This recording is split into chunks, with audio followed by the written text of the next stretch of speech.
Imagina. E já estou com saudade. E eu sei que um dia nós não precisaremos nos despedir jamais. Nosso dever é somente louvar. Somente louvar. Amanhã também, Débora retorna ao Rio. Não é fácil, meu marido, né? Não é fácil. Mas saiu de casa uma filha que retorna uma profeta.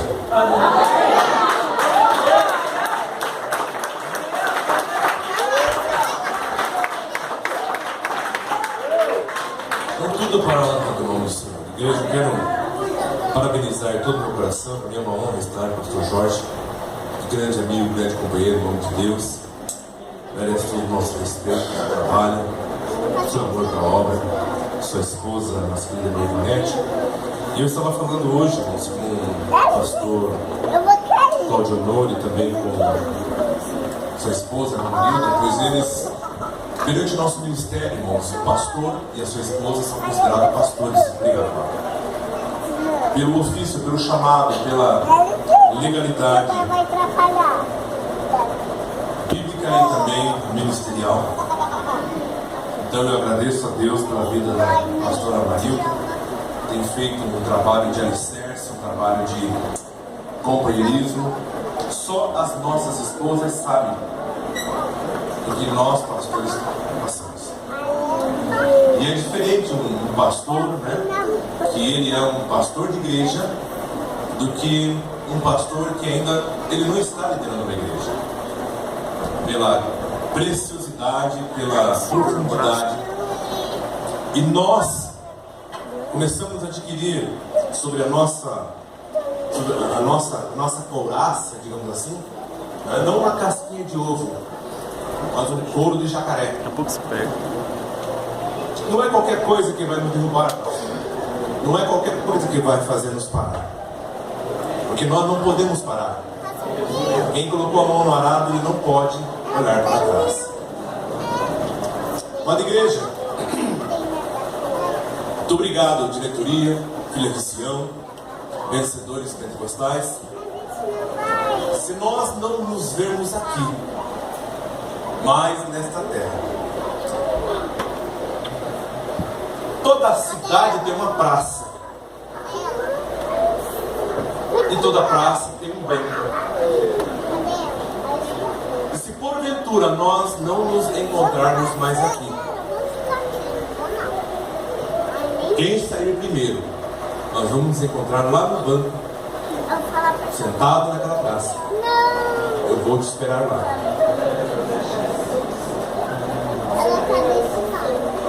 Não diz que na praça tem a árvore da vida? Eu tenho com certeza um banco lá. Eu vou estar lá, sentado esperando por você, ou você por mim.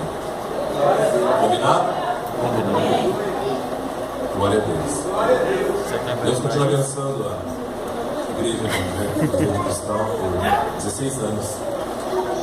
Não saia dessa casa de oração, irmãos, por nada. Nem que te convidem a sair, não saia. Eu quero, antes de ler a palavra, quero que você comece a partir de agora. Casados, solteiros, jovens, adolescentes, crianças. Eu fui batizado com o Espírito Santo quando eu tinha 12 anos de idade. Um camarada muito doido, muito maluco. 12 anos de idade, a coisa que eu mais queria na minha vida, o meu sonho era ser batizado com o Espírito Santo. Era de uma igreja morna. Se alguém dava glória a Deus, todo mundo olhava para trás. E eu olhava minha mãe falando língua estranha, eu corria, sentava do lado dela e falava: Jesus, eu quero esse Espírito que está em minha mãe, porque eu preciso ser batizado com o Espírito Santo. Tinha um senhorzinho que sentava assim lá atrás da igreja. Eu sentava no segundo banco.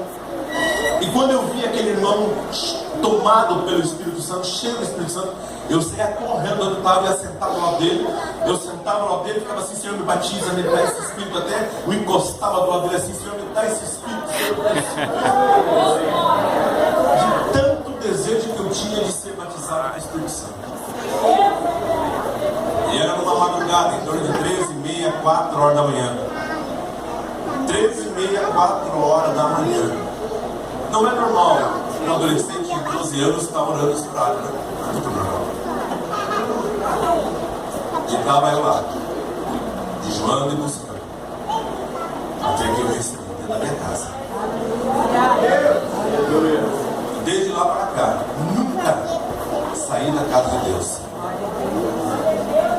Muitas vezes me senti sozinho, vontade de voltar para trás. Muitas vezes. Mas eu nunca saí da casa de Deus. Nunca desisti da minha caminhada. Nunca desisti dos meus sonhos. Nunca abandonei a minha fé. Então eu quero dizer para você hoje, queridos irmãos, não pense que um cargo vai te fazer chegar mais perto a Deus.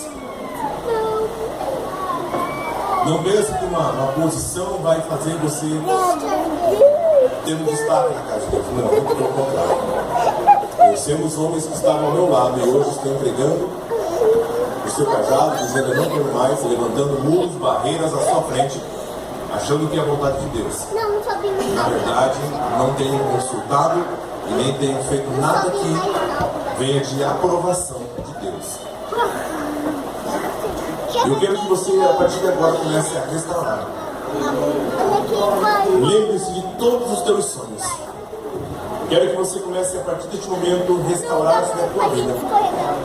Você vai entender isso logo no final desta palavra. Esther, dá pra ver no poder aqui?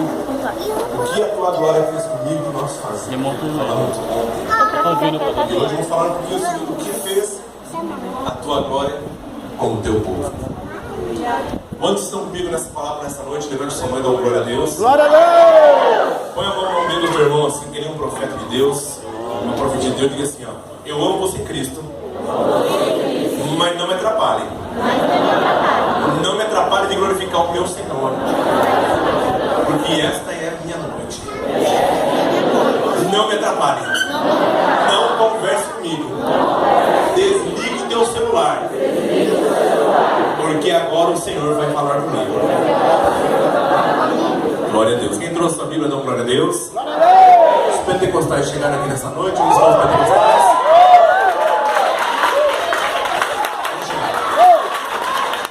Os pentecostais chegaram deste lado aqui. Lá atrás, os pentecostais chegaram. Estão aí os pentecostais? Aqui na frente, atrás, no meio, chegaram os pentecostais. Aqui no altar, os pentecostais chegaram. Os pentecostais. Quem trouxe a sua Bíblia, dá glória a Deus. Lembra que eu falei para você o que você não pode esquecer, né? É da sua Bíblia, da sua arca e do seu Deus. Aí. Eu quero que você abra a sua Bíblia. O pastor já leu para nós o tema deste 16º aniversário. Eu quero que você abra a sua palavra no Eu acho que eu vou ali livro atrás de pra 2 pegar. Crônicas, capítulo 7, versículo 1 e 2. Ali atrás. Vem. Me sinto honrado de estar aqui nessa casa de oração. Prazer ver a todos os irmãos, minha querida irmã Nete, todos que estão aqui.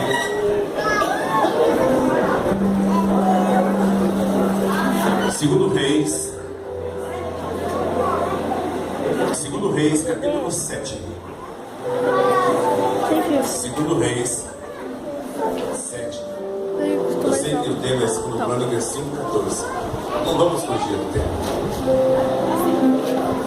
Mas a palavra eu vou falar sobre o que a glória fez com o teu povo. Segundo Reis, capítulo 7,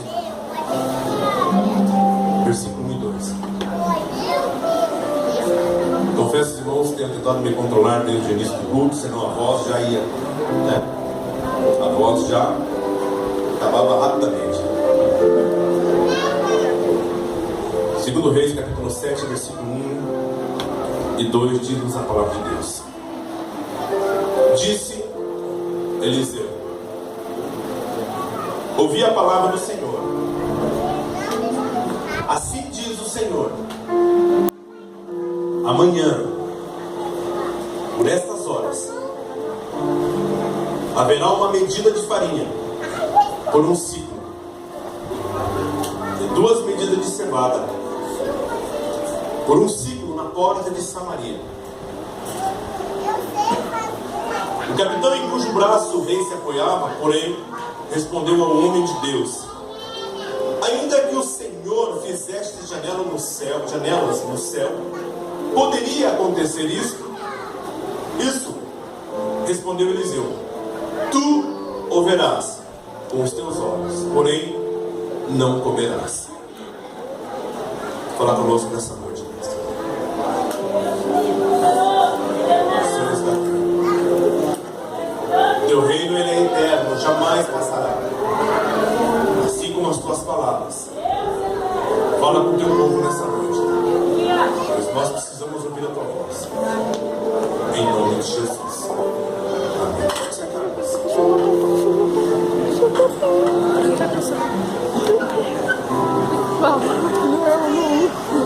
E pastor, eu não entendi nada dessa palavra.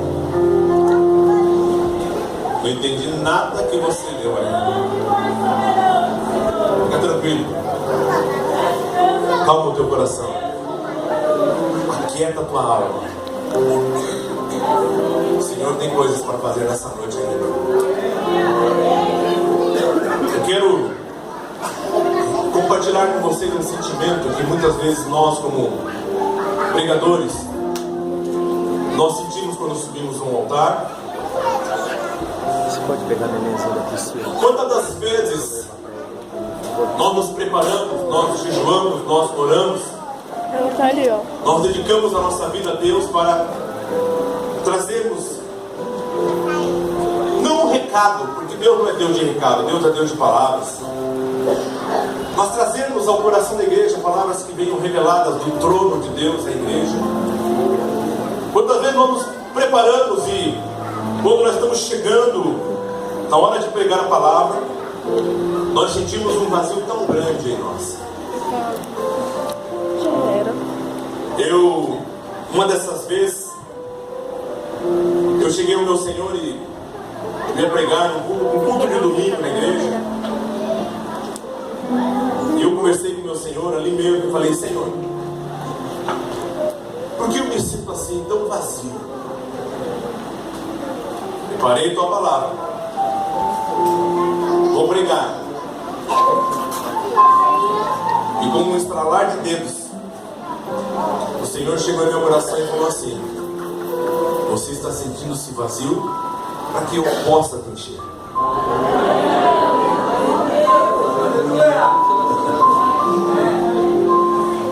Não é para você se afastar da casa de Deus você sente-se vazio, mas é para Deus te fazer melhor.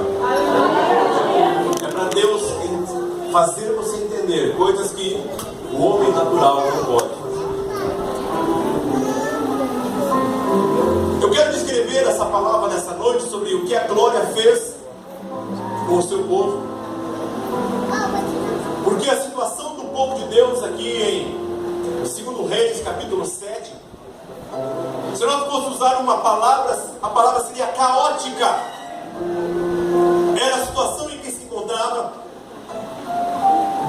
o povo de Deus, o povo de Israel. Israel estava vivendo uma profunda crise no ambiente político, no ambiente sacerdotal, no ambiente espiritual. Há mais ou menos 2.750 anos atrás, o povo que Deus havia constituído como 12 tribos tinha o nome do terceiro homem da dinastia patriarcal, que agora não eram somente um povo, mas agora chamavam-se Reino do Norte, aonde o filho de Salomão, Roboão, veio e estabeleceu, não pela vontade de Deus, mas por uma divisão política, em Reino do Norte, onde 10 entre as 12 tribos se reuniam. E a tribo do Reino do Sul era constituído por 2 tribos, que eram a pequena tribo de Benjamim e a maior dentre elas, a tribo de Judá. Eu entendi alguns meses atrás por que Jesus ele é chamado o leão da tribo de Judá. Nós muitas vezes lemos a palavra de Deus e não paramos a meditar em alguns pontos. E quando eu fui analisar a palavra de Deus e ler lá nas bênçãos que José está ministrando sobre os seus filhos, Lord Jacó está ministrando sobre os seus filhos, eu leio sobre a bênção que Deus ministrou sobre Jacó, dizendo, sobre Judá, dizendo: olha, Judá, você é um leãozinho, você tenta ser forte e ser grande.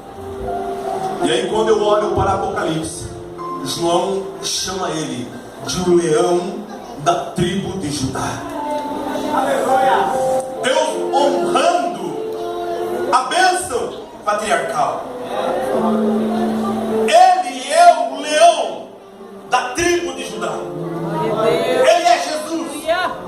Deus é o Deus que jamais esquece das suas promessas. Deus é o Deus que jamais esquece de uma palavra sequer que Ele entregou para você. Ele é fiel e não pode negar a si mesmo. Meu Deus, Ele é fiel.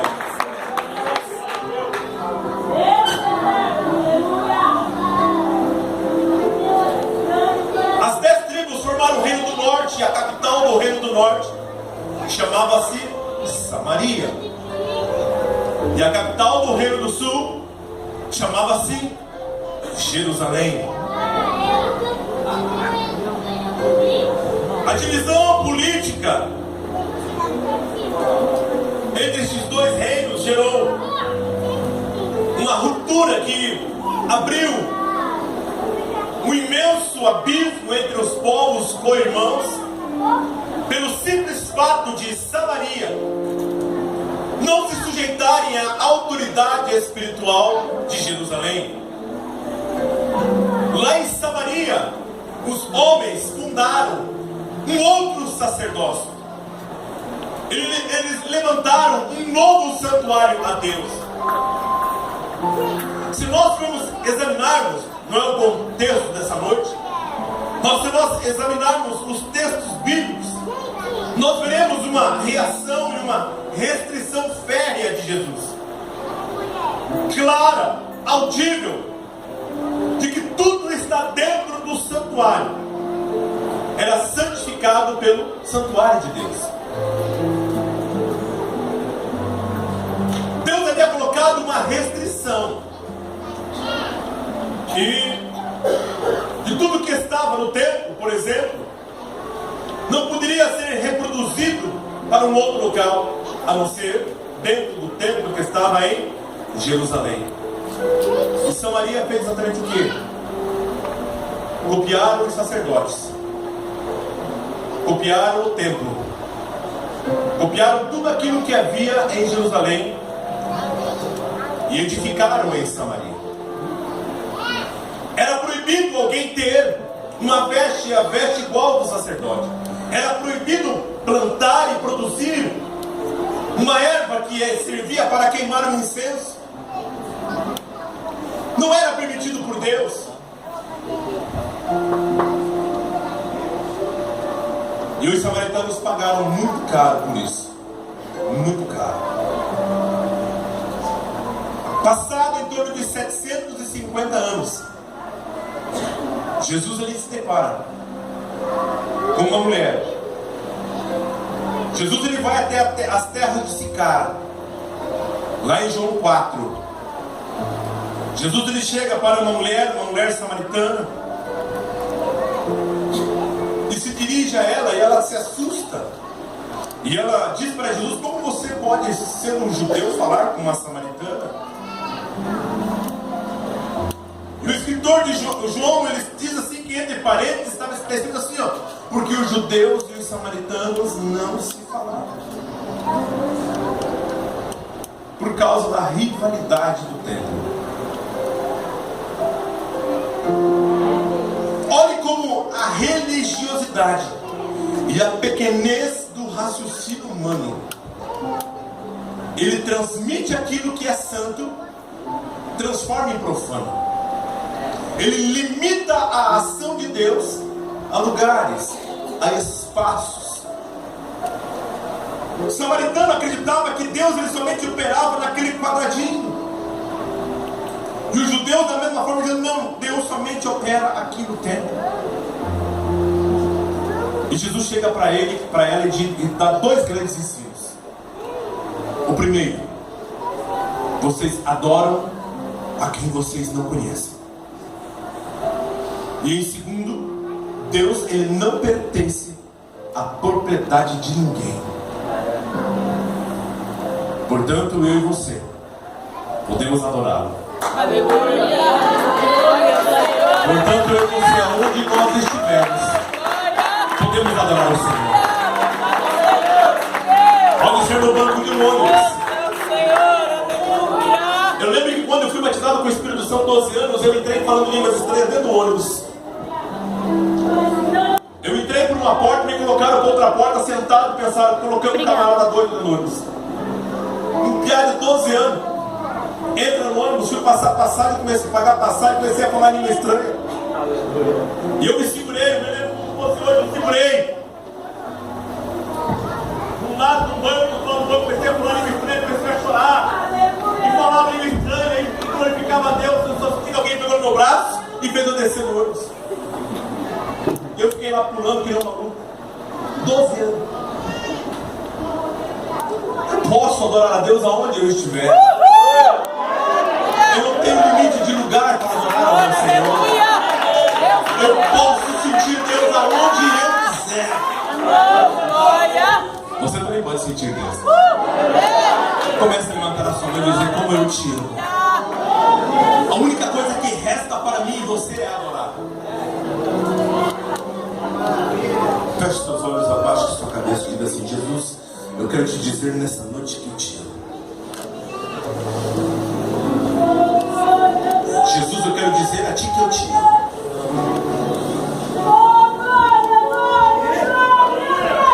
Diga do fundo do teu coração: Jesus, eu quero te dizer que eu te amo. Não esqueça de começar a lembrar das tuas promessas, dos teus projetos, do teu sonho. Sim, eu quero mexer com o teu coração, eu quero mexer em coisas que estão lá no profundo do teu pensamento.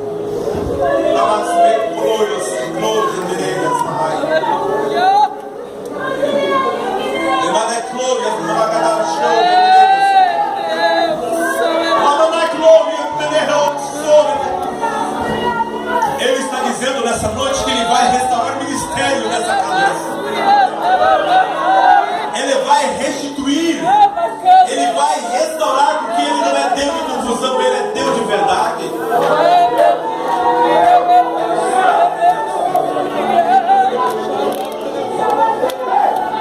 Eu, quando comecei na igreja, eu comecei tocando bateria. Eu cheguei pro meu Senhor e falei para ele: Senhor, eu quero entrar numa brecha.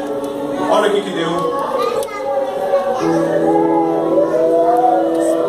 Por isso que esse período do Reino do Norte e Reino do Sul foi um período tão confuso.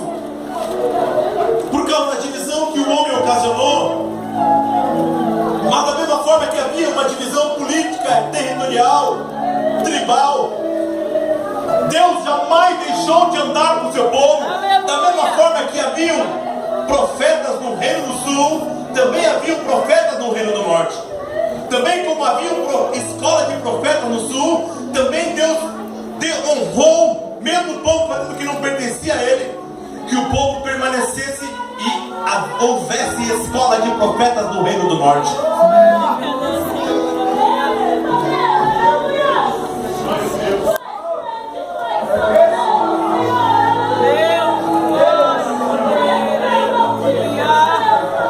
Aonde a situação estava mais caótica, era o lugar onde Deus levantava mais profetas poderosos.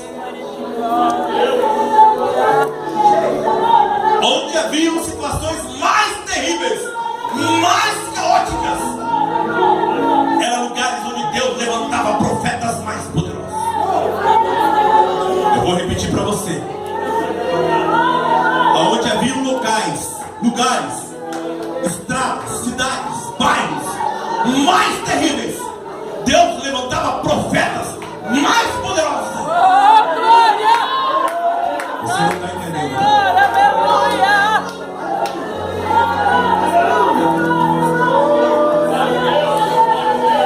rua pode ter traficante, pode ter ladrão, pode ter homossexuais, pode ter lésbicas, pode ter centro de saravá, pode colocar o teu nome na boca do sapo, pode colocar o teu nome na encruzilhada, mas onde tiver lugar mais caótico, Deus vai levantar homens e mulheres mais poderosos.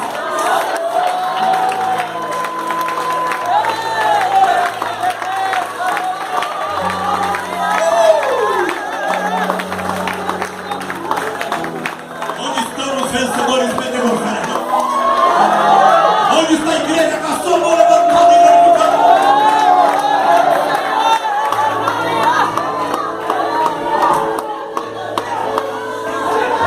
Deus me chama para mim essa igreja, para que a unção profética seja derramada sobre essa casa.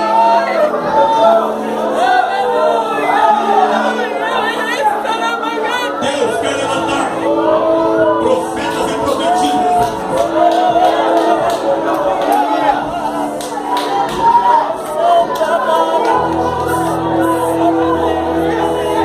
Deus quer levantar profetas e profetisas nessa casa.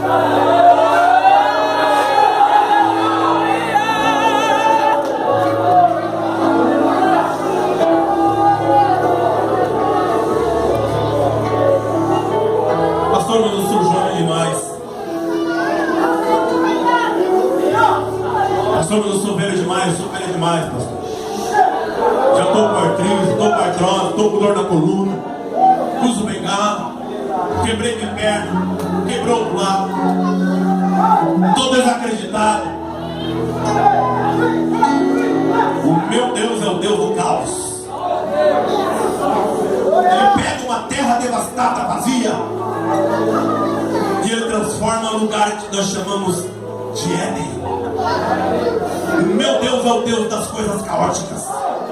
Ele transforma coisas caóticas num paraíso. Ele transforma todos aqueles que são pessoas anônimas para tornar-se profetas e profetisas. Ele pega coisas que estão divididas e levanta sacerdotes, profetas, profetisas.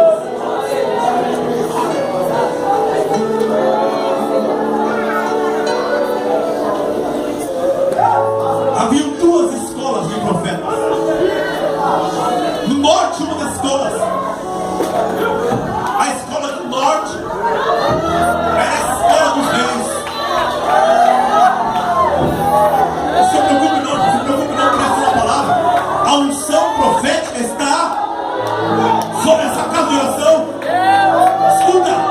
Escuta, deixa eles. Deus sabe o tanto que eles precisam ir além do véu. Presta atenção na palavra. No norte havia um rei que eu e você nos conhecemos pela sua história, chamado rei Acabe. Era um homem corrupto, era um homem terrível, era um homem abominável. Acabe era o fundador de uma das escolas. Por isso, Acabe gerou tantos reis, profetas, corruptos, carnais, verdadeiras lamas. Mas e para combater a força, Acabe, o que Deus fez? Deus não fica de braço cruzado em meio do caos. Deus ele levanta no reino do norte um profeta. E esse profeta chamava-se Elias. Não brinca com o profeta de Deus. Não brinca com Elias. Profeta unge reis. Profeta unge sacerdotes. Profeta não tem compromisso com o pecado. Profeta tem compromisso com a boca de Deus.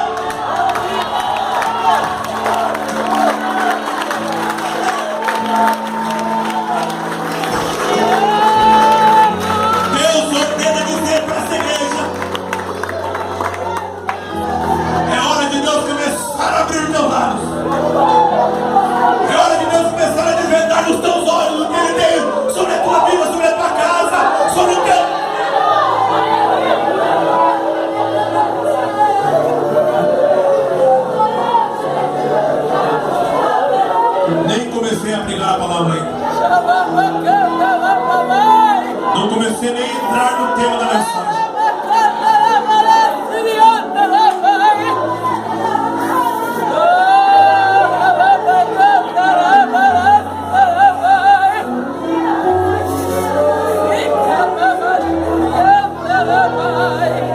Essa noite vai ser um divisor de água nessa igreja.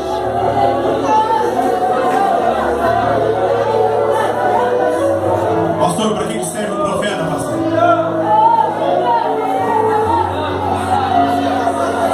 Para ser usado na casa de Deus, para ser usado na tua escola, para ser usado no local onde você trabalha, para ser usado aonde você mora, no meio da sua parentela.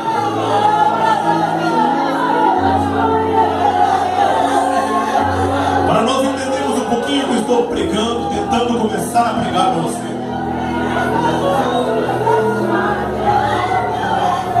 Nós temos que voltar um pouquinho para o capítulo 6.